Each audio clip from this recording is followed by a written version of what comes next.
शुरुआत में हम एक कर्मचारी को देखते हैं जो कि अपनी गाड़ घिस रहा होता है। दरअसल उसका नाम हरलैंड होता है। बेचारा हरलैंड एक शरीफ इंसान था, इसलिए उसके सीनियर उसका पूरा इस्तेमाल करते थे और अपना काम भी उसी से करवाते थे। वहीं दूसरी तरफ मेडिकल कॉलेज का हेड एक लौंडे का इंटरव्यू ले रहा था। इस लौंडे का नाम है कुमार। दरअसल इसका बाप बहुत पैसे वाला है, इसलिए वो पूरे दिन लौंडेबाजी ही करता रहता है। कॉलेज के हेड जब उससे पूछता है कि तुम कल रात कहाँ थे, तब वह कहता है कि कल मैं पूरी रात शौचालय में रहा। दरअसल फूंक मारने के बाद मुझे बिल्कुल याद नहीं रहता कि मैं किसके साथ कहाँ पर स्टेप मार रहा हूँ। तभी उसे किसी का फोन आता है और वो इंटरव्यू को बीच में ही छोड़कर फोन पर बातें करने लगता है। वही दूसरी तरफ फोन पर हरलैंड था जो कहता है कि भाई आज काम बहुत ज्यादा है, आज की पार्टी कैंसिल। यह सुनकर कुमार कहता है भोसड़ी के पगला गया है क्या, मैंने आज स्पेशल तगड़ा माल लंदन से मंगाया है, तू बस जल्दी से घर आ जा और काम को लंड मार। तब वह कहता है ठीक है समझ गया। यह सब देखकर कॉलेज का हेड कहता है बेटा तुम्हें क्या लगता है कि तुम्हारे बारे में इतना कुछ जानने के बाद भी मैं तुम्हारे एडमिशन की सिफारिश करूंगा। तब कुमार कहता है नहीं, मैं तो बस यहाँ इंटरव्यू के लिए इसलिए आया था ताकि मेरा बाप मेरा खर्चा पानी देता रहे। वहीं दूसरी तरफ हरलैंड अपने ऑफिस के काम को बैग में भरकर घर के लिए लौटने लगता है। तभी वह देखता है लिफ्ट के लिए जहाँ एक लड़की खड़ी थी जो कि बहुत ही खूबसूरत है। अपना हरलैंड उस पर फुल लट्टू हो जाता है, लेकिन उस गांडू की कभी हिम्मत ही नहीं हुई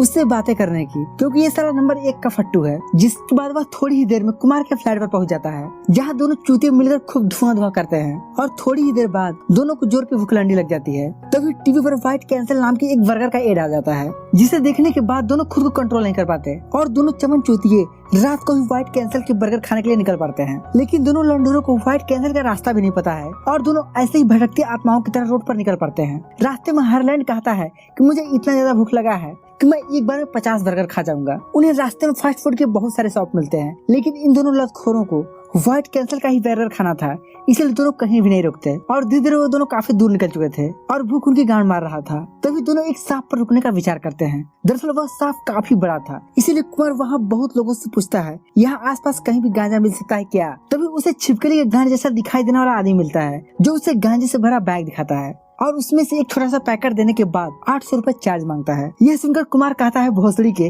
गांजा बेच रहा है सोना। इस पर छिपकली गाड़ वाला कहता है अबे लौड़े लेना है तो ले वरना चलते बन, मेरे बहुत क्लाइंट्स मेरा इंतजार कर रहे हैं। तभी वहाँ पर 2 सुंदरी आती हैं और कहती हैं क्या तुम दोनों आज रात फ्री हो। यह सुनकर कुमार कहता है हाँ मैं हमेशा खाली रहता हूँ और वही छिपकली भी उनके साथ धूम मचाने के लिए उतावला होने लगता है। तभी दोनों सुंदरी कहती हैं 35 मिनट बाद हम लोग फ्री हो रहे हैं, तुम लोग रूम नंबर 208 याद रखना। लेकिन छिपकली थोड़ी ही देर में सब कुछ भूल जाता है और रूम नंबर 108 करते हुए चला जाता है। फिर आगे जल्दी से कुमार हरलैंड के पास आता है और वो दोनों मिलकर फिर से धुआं उड़ाने लगते हैं। लेकिन तभी वहाँ पर एक पुलिस वाला उन्हें नशा करते हुए देख लेता है, जिससे डरकर दोनों चुमन चूतिए भागते हुए लेडीज टॉयलेट में घुस जाते हैं। तभी वहाँ पर वो दोनों सुंदरी बह जाती हैं जो रूम नंबर 208 में रहते थे। तभी एक सुंदरी बोलती है तुम्हें जो करना है जल्दी करो, मुझे उस इंडियन के साथ जी भर के घपाघप करना है। पहली सुंदरी के जाने के बाद बाहर खड़ी दूसरी सुंदरी को भी यह एहसास होता है कि उसे भी टट्टी आ रही है और उनके अंदर जाते ही वो दोनों बहुत परेशान होने लगते हैं, क्योंकि वो दोनों बहुत जोर से गैस मार रही थी। जिसके बाद दोनों लफंडर वहाँ से तेजी से भागते हैं, क्योंकि अब उनके पीछे वहाँ की पुलिस जो लग गई थी। जिसके बाद दोनों भागते भागते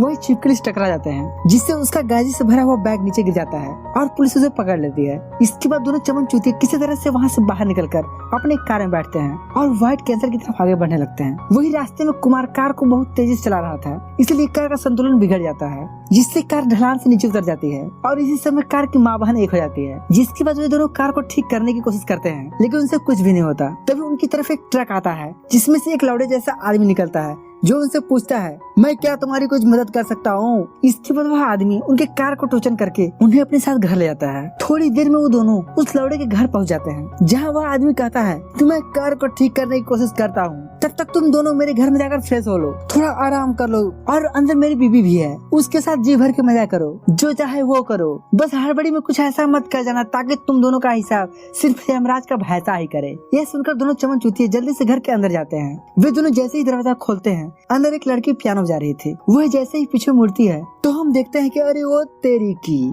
ये साली तो 1 नंबर की पटाखा है। तो वो बताती है कि मैं खुशनसीब इस भगछुनर की वाइफ हूँ। जिसकी वजह से दोनों लफंडर उसे ऊपर नीचे ताड़ने लगते हैं। तभी वह उन्हें पीने के लिए कुछ लाती है। तब कुमार उससे पूछता है कि तुम्हारी जैसी सुंदरी इस लौड़े जैसे दिखने वाले इंसान के साथ रहना एक कैसे संभव हुआ। तब वह कहती है कि 2 साल पहले हम दोनों एक कोठे पर मिले थे। उस समय ये भगछुनर बहुत शर्मिला था, लेकिन उसकी आवाज बहुत ही प्यारी थी और मैं उस समय उसकी आवाज पर फिदा हो गई। तब से हम दोनों एक साथ ही रह रहे हैं। इतने में वो उनसे पूछ ही लेती है कि तुम दोनों मेरी कब लेना चाहोगे अभी यह फ्रेश होने के बाद। तब हार्लैंड कहता है 1 मिनट तुम भगछोनर की वाइफ हो। तो फिर वो कहती है क्या तुम चूतियों को मौके का फायदा उठाना नहीं आता। जिसके बाद भगछोनर की वाइफ उन पर अपनी सेक्सी अदाएं बरसाने लगती है और कहती है अगर तुम दोनों चाहो तो मेरी एक साथ ले सकते हो, मुझे कोई ऐतराज नहीं। जिसके बाद कुमार खुद कंट्रोल नहीं कर पाता और कहता है चल बे आज बहुत मजा आने वाला है। लेकिन हार्लैंड कहता है नहीं बिल्कुल नहीं, हम दोनों बारी बारी लेंगे। तभी वो उनके पास खड़ी हो जाती है। तब हार्लैंड धीरे धीरे से उसके सारे कपड़ों को उतार देता है, लेकिन वह जैसे उसके संतरों को छूने की कोशिश करता है तभी साला भगछोनर वहाँ आ जाता है और कहता है तुम दोनों की कार अब ठीक हो गई है। लेकिन वह जैसे ही अपनी बीवी को उनके सामने बिना कपड़ों को देखता है तो उसे उन पर बहुत गुस्सा आ जाता है और उन्हें दबोच कर कहता है सालो तुम दोनों मेरी बीवी के साथ ये क्या करने वाले थे। तब कुमार कहता है भोसड़ी के तुम ही ने तो बाहर कहा था कि तुम दोनों मेरी बीवी के साथ घचाघच मचा सकते हो। इस पर भगछोनर कहता है यह भी मेरी ही गलती है, चलो अब जो हुआ उसे भूल जाओ, चलो तीनों मिलकर एक साथ घचाघच मचाते हैं। यह सुनकर उन दोनों की फटकर हाथ में आती है और दोनों पहली फुर्सत में से भाग जाते हैं और अपनी कार लेकर फिर से व्हाइट कैसल की तरफ आगे बढ़ने लगते हैं। थोड़ी दूर आगे चलने पर वे दोनों किसी से आगे का रास्ता पूछने के लिए एक शॉप पर जाते हैं। तभी कोई आदमी उनकी कार को लेकर वहाँ से चक्कर हो जाता है और वे दोनों चूतिए लौड़े की तरफ मुंह बनाकर सिर्फ उन्हें देखते ही रह जाते हैं। इसके बाद हार्लैंड को अपनी कार चोरी होने का रिपोर्ट लिखाना था और फोन बूथ सड़क के उस पार था। वह जैसे उस पार जाने की कोशिश करता है तभी वहाँ पर एक पुलिस वाला आ जाता है और अंधेरी रात में सड़क पार करने के जुर्म में हार्लैंड को थाने में बंद कर देता है। उस थाने में एक और भी कैदी था जो पूरा मोटा तगड़ा जानवर की तरह था। हार्लैंड उससे यहाँ होने की वजह पूछता है तब वह कहता है मैं मोटा हूँ ना इसीलिए। अब रात में सारे पुलिस वाले लंच करने के लिए कहीं चले जाते हैं। इसी बीच मौका पाकर कुमार थाने में शाहरुख खान की तरह एंट्री कर लेता है और चाबियों को गुच्छा पाकर हार्लैंड के लॉकर को खोलने की कोशिश करता है। लेकिन इतने में कुछ पुलिस वाले वापस थाने में आ जाते हैं। तभी कुमार वही आसपास कहीं छुप जाता है और थोड़ी देर में पुलिस वाले की नजर हार्लैंड के लॉकर में पड़ती है जहाँ चाबियां लगी हुई थी। वह कहता है एक कालिया यहाँ से भागने की कोशिश कर रहा है जो कि बेचारा चुपचाप बैठकर किताब पढ़ रहा था। पुलिस वाले बेवजह इसको बुरी तरह से दबोच लेते हैं और इसी का फायदा उठाते हुए ये दोनों लफंडर वहाँ से भाग जाते हैं। इसके बाद ये दोनों भी सही मौका देखकर किसी और के कार को लेकर अपनी मंजिल की तरफ आगे बढ़ते हैं। लेकिन थोड़ी दूर आगे जाने पर एक पुलिस की कार उनके पीछे लग जाती है और पुलिस वाले से बचने के लिए हार्लैंड कार को हाई स्पीड में एक पहाड़ की चोटी पर ले जाता है जहाँ दोनों मरते मरते बचते हैं। और वही पहाड़ी की चोटी से देखने पर उन्हें अपना मंजिल व्हाइट कैसल दिखाई देता है और दोनों अगले सुबह ही व्हाइट कैसल बर्गर शॉप के पास पहुँच जाते हैं जहाँ दोनों खुद के लिए 35 बर्गर का ऑर्डर देते हैं क्योंकि वो काफी टाइम से भूखे थे। तभी हार्लैंड अपनी जेब चेक करता है जहाँ उसे पता चलता है